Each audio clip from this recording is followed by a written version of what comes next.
안녕하세요. 떨리네요, 역시. 권사차장대 데뷔 무대를 축하드립니다. 떨리지만 드릴 말씀 드리고 시작하겠습니다. 안녕하세요. 저는 중고등부 전도사로 사역하고 있는 유종호입니다.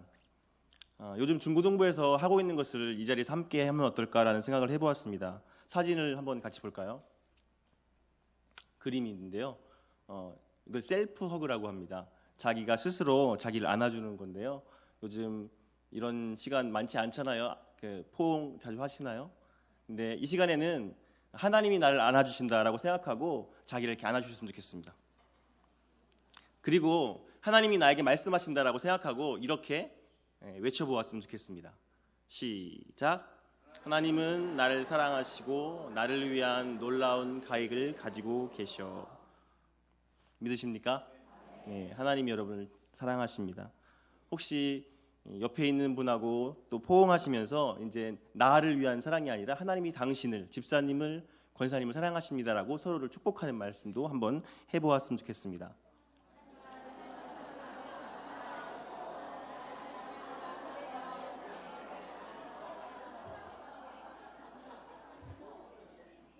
역시 축복은 하면 할수록 더 넘쳐지는 것 같습니다. 하나님의 사랑은 변함이 없고 또 하나님의 사랑은 다함이 없습니다. 하나님께서 사랑하신다고 하는 이 메시지를 늘 생각하시면서 살아가시는 성도님들이 되셨으면 좋겠습니다. 이 하나님의 사랑의 메시지를 기억한다면 우리 삶 가운데 일어나는 수많은 일들 그리고 문제들, 상황들을 나의 생각으로 재단해서 실망하거나 또 원망하거나 포기하지 않고 하나님의 뜻이 무엇인지 고민하며 또 기도하며 기다리시는 여러분들이 될 수 있을 거라고 생각합니다. 우리 중고등부 아이들은 매주 예배 시마다 이렇게 하나님의 사랑의 메시지를 듣습니다. 저 앞에 준수와 경찬이의 모습이 잘 보이시죠? 본인의 말로 또 본인의 귀로 들으며 평생토록 이 메시지, 하나님이 사랑하신다고 하는 이 메시지를 기억할 수 있도록, 기억하며 살 수 있도록 가르치고 있습니다. 지금까지 기도해 주신 것처럼 앞으로도 우리 충북교회의 미래 그리고 하나님 나라의 미래인 우리 교회학교 학생들 그리고 선생님들을 위해서 계속적으로 기도해 주시기를 부탁드립니다. 그리고 성도님들도 이 사랑의 메시지를 잊지 마시고 살아가시고 또 하나님과 늘 동행하시는 여러분들이 되시기를 기도합니다. 여러분 다 아시죠? 잘 되는 것 그리고 물질이 복이 아니라 하나님과 동행하는 것이 복인 것을요. 그 복을 누리시는 우리 충북교회 성도님들 되시기를 바랍니다. 출애굽기는 여러분들이 다 아시는 것처럼 이스라엘을 애굽에서 탈출시키시는 하나님의 구원 이야기가 담겨져 있습니다. 이 구원 이야기는 성경을 통해서 아주 익숙한 이야기입니다. 이 구원 이야기는 예수님의 구원 이야기를 미리 보여주는 것 같기도 합니다. 이 출애굽기의 구원 이야기를 잠시 복습해 보고자 합니다. 창세기 50장에 요셉이 등장하는데 그 요셉이 죽습니다. 다 아시죠? 그리고 출애굽기 1장이 되면서 시간이 한참 흘러서 애굽의 국무총리였던 요셉을 알지 못하는 새 왕이 등장하기 시작합니다. 그리고 이스라엘 백성들이 강해지자 새 왕은 이스라엘 백성들에게 무거운 짐을 지우며 학대하지만 이스라엘 백성은 더욱 번성하여졌습니다. 출애굽기 2장을 보면 하나님은 모세를 예비하셨고 하나님께서 이스라엘 백성들의 고통 소리를 들으시고 아브라함과 이삭과 야곱에게 세운 언약을 기억하시고 출애굽기 3장에서 모세를 부르십니다. 그렇게 출애굽기의 구원 이야기가 시작됩니다. 모세가 바로 앞에 가서 하나님의 뜻을 전하였지만 바로는 듣지 않습니다. 그래서 9가지 재앙으로 하나님의 뜻을 분명하게 표현하였지만 확인시켜 주셨지만 바로는 너무나 완고했습니다. 그래서 10번째 재앙, 장자의 재앙까지 가게 됩니다. 이 10번째 재앙에서 유월절의 전통이 나타나게 됩니다. 완고한 바로의 모습에서 저는 저의 모습을 바라봅니다. 엿봅니다. 제 안에 있는 죄성이 시시때때로 하나님 앞에서 꿈틀대는 것들을 생각하게 됩니다. 그래서 저의 육체를 치고 또 본성을 쳐서 복종해야 하는구나라는 것을 생각해 보게 됩니다. 그렇게 출애굽기 13장에서 출애굽을 한 이스라엘 백성이 처음에 숫곳에서 또 에담의 진을 칩니다. 다시 말해서 광야의 길로 들어섰다는 것을 의미하는데요. 이때 하나님께서 이스라엘 백성들에게 보여주셨던 것, 그것이 바로 오늘 본문에 나오는 두 개의 기둥입니다. 하나는 구름 기둥이고 하나는 불 기둥입니다. 이 출애굽기의 구원 이야기에 할 말들이 정말 많이 있지만 오늘은 이 두 개의 기둥에 초점을 맞추고 잠시 말씀을 드리려고 합니다. 저는 하나님의 은혜 가운데 감사하게 두 번의 기회가 있었습니다. 어떤 기회였냐면 이스라엘에 갈 기회였습니다. 한 번은 2016년에 학교에서 2주 동안 성지순례를 다녀왔고요. 또 한 번은 2017년에 이스라엘 예루살렘에서 2달을 살 수 있는 기회가 주어졌었습니다. 이스라엘 처음 도착했을 때의 감격은 이루 말할 수가 없습니다. 예루살렘에 예수님의 주 활동 무대였던 갈릴리에 갔을 때 보이는 산, 언덕, 나무, 돌 모든 것들이 그냥 대수롭게 보이지 않았습니다. 예수님이 저기를 걸으셨겠지? 저기에 돌멩이 피곤하셔 앉으셨을 거야 하며 눈을 멈추지 못했습니다. 하지만 시간이 지날수록 체력적인 한계가 저희 눈꺼풀을 내리우게 했습니다. 그렇게 짧은 14일의 시간이 지나고 한국에 돌아왔습니다. 그리고는 이스라엘이 또 제 인생에서 없을 거라고 생각했는데 이상한 인도하심으로 2017년 다시 한번 가게 되었습니다. 2달 동안 지내면서 직접 차를 운전하기도 하고 대중교통, 시내버스 또는 트램 등을 이용해서 여기저기 예수님이 거니셨겠지, 또 성경에 나온 인물들이 살았던 곳에 방문해보고 살아가는 시간들을 가졌습니다. 하나님이 제가 머무르는 숙소에 천사를 보내주셔서 그 천사들의 도움을 받으며 또 2달간 의미 있는 시간을 보냈습니다. 중동 지역으로 알려진 이 이스라엘은 특히 해발 800m 정도의 예루살렘이 있습니다. 거기서 살았는데요. 밖은 무덥지만 건조하여 그늘이 있는 곳으로 가기만 하면 시원함을 느낄 수 있고 또 밤이 되면 또 시원해집니다. 특히 추위를 잘 타는 저는 밤이 되면 추위까지도 느끼기도 하였습니다. 짧은 시간이었지만 이스라엘에서 지내고 있노라니 구름 기둥과 불 기둥이 그냥 피상적이고 이야기 속의 기둥들이 아니라는 것을 느끼게 되었습니다. 하나님이 이스라엘 백성들이 출애굽할 때 구름 기둥과 불 기둥을 보내주셨던 과거의 역사 속의 이야기, 또 성경에 등장하는 출애굽기 이야기의 한 장면, 이렇게 생각하지 않게 되었습니다. 그 구름 기둥과 불 기둥이 저의 삶의 실제가 되었습니다. 그리고 저절로 구름 기둥과 불 기둥을 묵상할 수 있었습니다. 만약 한낮에 뜨거운 태양을 가리는 구름 기둥이 없었다면, 한 밤의 추위를 덮여주는 불 기둥이 없었다면 이스라엘 백성들의 광야 여정은 어떠했을까요? 아마 몹시도 힘들었을 것입니다. 제가 살아보니까 짧은 시간이었지만 익숙해지기 쉽지 않은 더위였거든요. 그런데 광야에서라면 더 그랬을 것 같습니다. 이스라엘은 건조한 기후로 인하여 그늘에만 가도 시원함을 느끼는데 아마도 그 구름 기둥은 그 시대에 하나님이 예비해 두신 에어컨, 그리고 불 기둥은 하나님이 준비해 주신 난방 장치가 아니었을지. 그렇게 하나님은 이스라엘 백성이 밤이나 낮이나 진행할 수 있도록 도와주셨습니다. 계절이 바뀌어서가 아니라 하루 동안에도 이러한 변화들을 느끼게 됩니다. 냉방장치와 난방장치를 필요로 하는 광야에서의 이스라엘 백성은 구름 기둥과 불 기둥을 통하여 하나님의 보호 가운데 안전을 누리고 있었음을 다시 한번 확인할 수 있었습니다. 이스라엘은 애굽으로부터 구원을 받기도 하였지만 매일매일 그 더위와 추위로부터의 구원도 받고 있었던 것입니다. 그리고 구름 기둥과 불 기둥이 하나님의 보호하심의 상징적인 어떤 것이 아니라 정말로 필요한 것을 공급하시는 하나님이심을 생각하게 되었습니다. 하나님은 당신의 사람들에게 정말로 필요한 것들을 보내주시는 분이셨습니다. 갑작스레 애굽을 나온 이스라엘 백성, 아무것도 없는 광야에서 살아가면서 가장 필요한 것은 아마도 적당한 기온이었을 것이기 때문입니다. 하나님은 민감하게 그들의 필요를 채우셨던 것입니다. 그 필요가 채워지고 또 홍해를 건너며 애굽 군대로부터 위험에 벗어나니 근데 그 이스라엘 백성들은 다시 불평하기 시작합니다. 애굽에서 종살이하며 살던 때를 그리워합니다. 구해놓았더니 딴소리를 하는 것입니다. 출애굽기 16장 3절 말씀을 잠깐 보면요, 이스라엘 자손이 그들에게 이르되 우리가 애굽 땅에서 고기 가마 곁에 앉아있던 때와 떡을 배불리 먹던 때에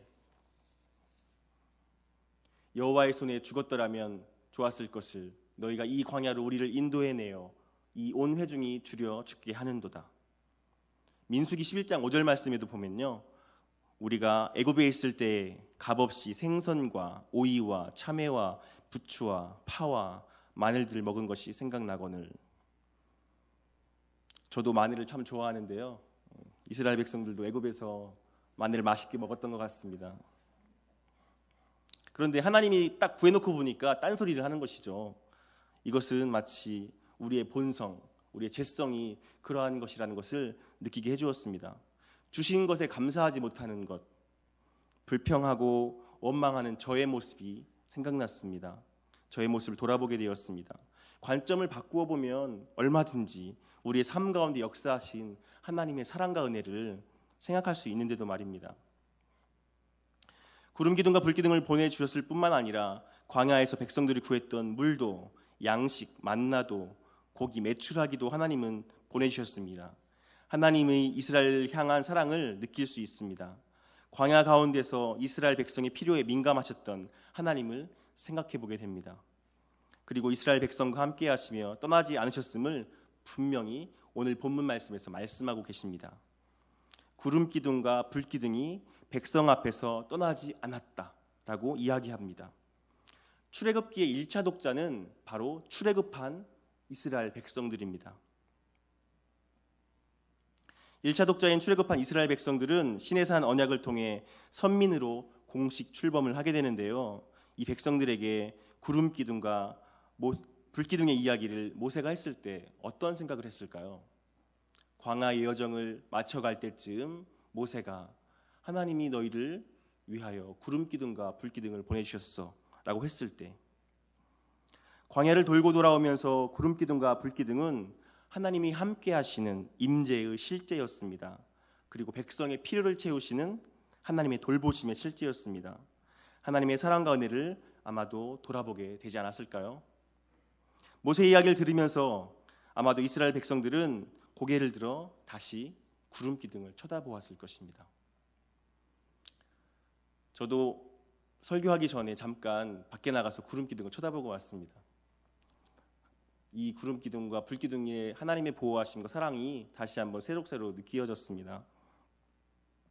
하나님의 임재를 그렇게 이스라엘 백성들도 느꼈을 것입니다. 그렇게 하나님의 도우심으로 하여금 이스라엘 백성들은 광야에서 생활을 감당할 수 있었으며 하나님의 사람으로 훈련되어져 갔고, 또 마침내 하나님이 약속하신 그 땅 가나안에 들어가게 될 것을 떠올렸을 것입니다. 출애굽기 1차 독자인 출애굽한 이스라엘 백성들에게 출애굽 이후 홍해와 시내산 또 광야에서의 하나님의 도우심이 아마도 주마등처럼 스쳐갔을 것입니다. 하나님께 감사하지 않을 수가 없었겠죠. 출애굽기의 2차 독자, 우리를 이야기합니다. 우리는 이 본문을 보면서 우리의 삶에 역사하신 하나님의 보살피심과 인도하심을 돌아보게 됩니다. 창세기 47장 9절에 보면 야곱이 바로 앞에 섰을 때 이런 고백을 합니다. 험악한 세월을 보냈다고 말이죠. 지금의 내가 있기까지도 여러분의 삶의 여정을 돌아보면 인생에 굽이굽이가 있으셨겠죠. 그런 굽이 몇 개쯤은 다 가지고 계시잖아요. 그렇죠?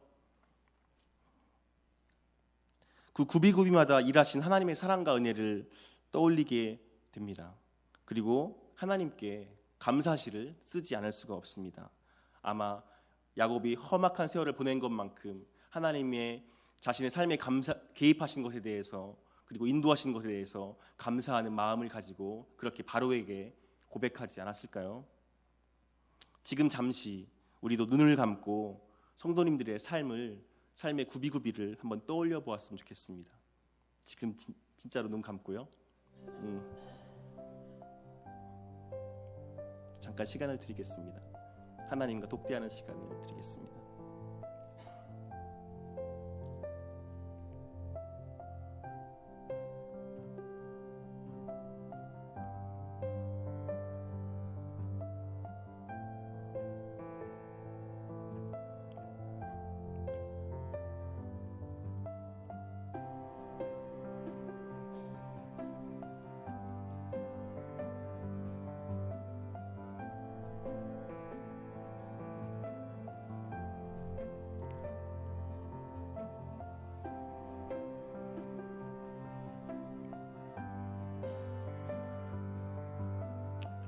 성도님들의 삶의 구비구비에서 일하신 하나님의 흔적을 매일매일 이렇게 떠올려 보시는 시간들을 가지시면 좋겠습니다. 사람과 동물들은 본능적인 측면에서는 비슷한 점이 있습니다. 하지만 사람은 동물적 본능을 넘어서는 하나님의 형상을 닮은 영적인 존재로 창조되었습니다. 육체적인 면에서 볼 때에는 동물들은 태어나자마자 일어납니다. 여러분, 송아지가 태어나자마자 잠시 후에 일어나는 장면의 영상들을 다들 보신 적이 있으실 텐데요. 사람들은 그렇지 않습니다. 자기 힘으로 혼자서 할 수 있는 것이 아무것도 없습니다. 다시 말하면 성도님 한 분 한 분이 이 자리에 계신 것은 누군가의 도움, 누군가의 사랑이 있었기 때문에 가능한 일입니다. 전적으로 외부로부터의 도움이 없으면 우리 아기들은 살아남을 수가 없죠. 우리의 삶을 돌이켜보면 태어나서 자라는 동안 지속적으로 부모님을 비롯한 많은 주변 사람들, 이웃들의 도움을 통하여 지금까지 이 자리에 올 수가 있었습니다. 이 사실을 생각한다면 우리는 겸손할 수밖에 없고 또 감사하지 않을 수 없습니다. 그래서 우리는 생각해야 합니다. 무엇을 생각하느냐면 나 아닌 다른 사람의 도움을 생각해야 합니다. 그러면 내가 하는 것이 아니구나, 나 혼자 힘으로는 불가능하구나 라는 것을 금방 알게 됩니다. 그렇게 될 때 주변의 가족과 이웃들에게 감사하고 또 하나님께 감사의 마음을 가지게 됩니다. 충북교회에서 사역하고 있는 저도 우리 함께 사역하고 계신 우리 교역자님들, 담임 목사님을 비롯한 우리 교역자님들과 또 중고등부 사역하는 저는 우리 선생님들의 도우심이 없다면 아무것도 할 수가 없습니다. 지난 금요일 토요일에도 우리 아이들을 데리고 1박 2일 여행을 다녀왔는데요. 우리 선생님들이 안 계셨다면 제가 무엇을 할 수 있었겠습니까? 저 혼자서는 안 됩니다. 그래서 하나님을 아버지라고 고백하지 않는 것이 죄입니다. 하나님의 돌보심과 보호하심 가운데 살아놓고도 그것을 인정하지 않기 때문이죠. 우리 충북교회 성도님들은 순간순간 하나님을 의지하고 하나님의 돌보심을, 보호하심을 인정하면서 살고 계시죠? 하나님과 상관없이 도덕적으로 더 깨끗하고 아무 문제 없이 사는 사람들은 정말 큰 문제가 있는 것입니다. 왜냐하면 하나님과 관계없이 살아도 괜찮다고 느낄 테니까 말이죠. 그럼 우리는 어떻게 살아야 할까요? 우리를 인도하신 하나님의 사랑을 인정하고 그분께 감사하는 삶을 살아야 합니다. 우리를 최선으로 인도하신 하나님 앞에서 우리도 최선으로 우리의 삶을 살아내야 합니다. 우리에게 사랑을 보여주시는 하나님처럼 우리도 다른 사람에게 하나님의 사랑을 나타내야 합니다. 하나님의 보호하심을 늘 생각하면서 겸손하게 하나님의 보호하심을 늘 기도하면서 하나님의 자녀로 살아가야 하겠습니다. 개개인별로 상황은 다르겠지만 돌아보면 하나님의 사랑과 인도하심이 우리 삶 가운데 없을 수 없습니다. 지금까지 이 자리까지 우리를 인도해 주셨습니다. 그리고 앞으로도 우리를 인도해 가실 것입니다. 믿으시죠? 그 하나님의 사랑과 돌보심에 감사하면서 살아가시는 우리 충북교회 성도님들이 되시기를 기도합니다. 기도하겠습니다.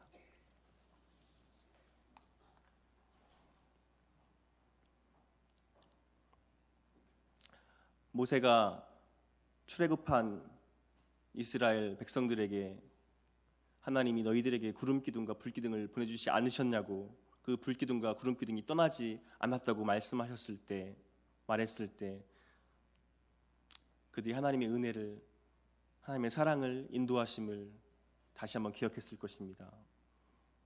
우리들도 삶의 순간순간마다 하나님의 사랑과 인도하심을 부인하지 않고 인정하며 하나님께 감사하고 겸손한 자세로 나보다 남을 낮게 여기고 주위를 돌아볼 수 있는 그런 삶을 살아갈 수 있도록 도와주십시오. 지금까지 지켜주신, 보호해주신 하나님의 사랑에 감사드립니다. 예수님의 이름으로 감사하며 기도합니다.